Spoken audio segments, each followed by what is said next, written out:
The Center for Urban Agriculture is a conceptual high-rise farm designed for the Cascadia Green Building Council's 2007 Living Future competition.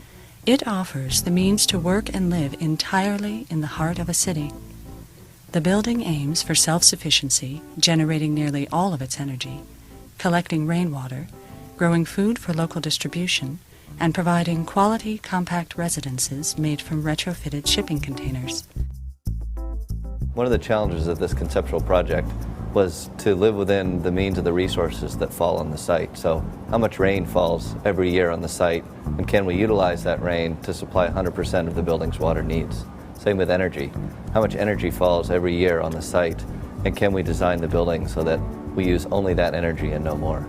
How do we collect enough energy to supply the building annually?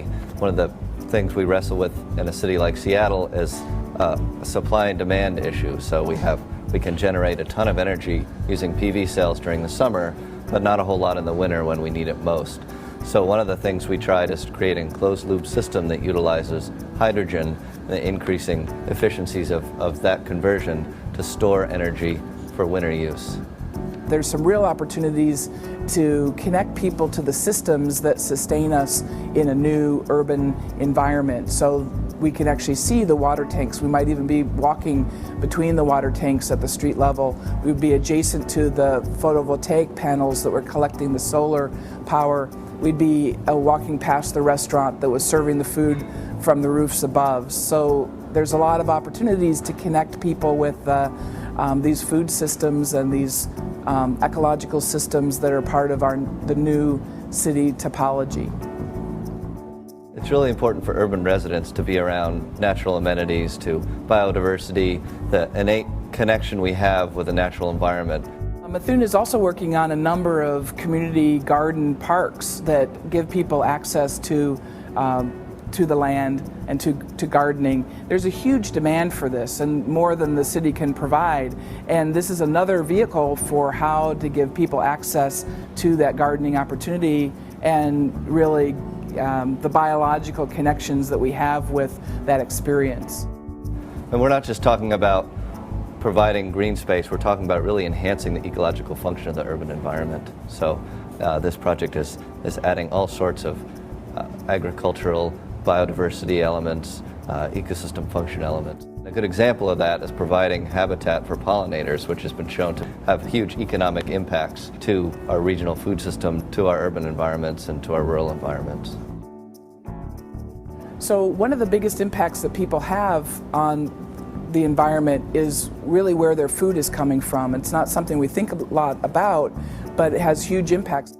Some studies say up to 40% of our carbon footprint in the U.S. comes from food sources. So it's the raw materials that it takes to produce that food, the transport of that food, and the packaging of the food.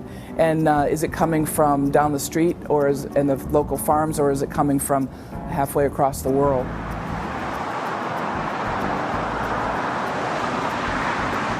Our urban environments are growing at really rapid rates right now. It's been estimated that by 2020, roughly 60% of the world's population will live in cities. We're bringing all these people to our urban environments, but we're not bringing the things that sustain us. I think we need to look at new models, new topologies. What does our city look like when we know the urban population is growing, and how can we introduce people to that in a way that they're excited about, that gets them enthusiastic about being part of that system? Originally slated to become a parking garage, this site has the potential to reduce cars downtown by taking advantage of existing transit within easy walking distance. It's immediately adjacent to the Metro bus tunnel terminus and near the light rail station that connects Seattle to SeaTac Airport, the monorail station that links downtown to the Seattle Center and surrounding neighborhood, and the streetcar line serving the emerging South Lake Union neighborhood. Transit-oriented development adds not only a reduction of our carbon footprint, but also a liveliness and an activity to the street level that's part of the vitality of urban living.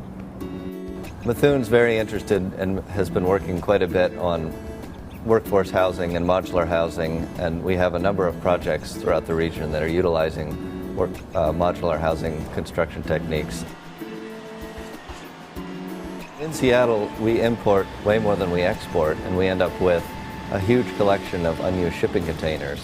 And we can take this affordable, local, recycled material, assemble them off-site with infrastructure, with insulation, with interior detailing, and ship those to our site, load them onto a superstructure that we've designed, and create housing that way.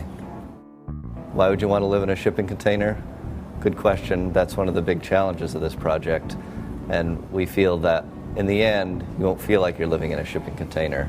That this isn't about creating typical American housing. This is a new modern way of living. This is building a new community in an urban environment.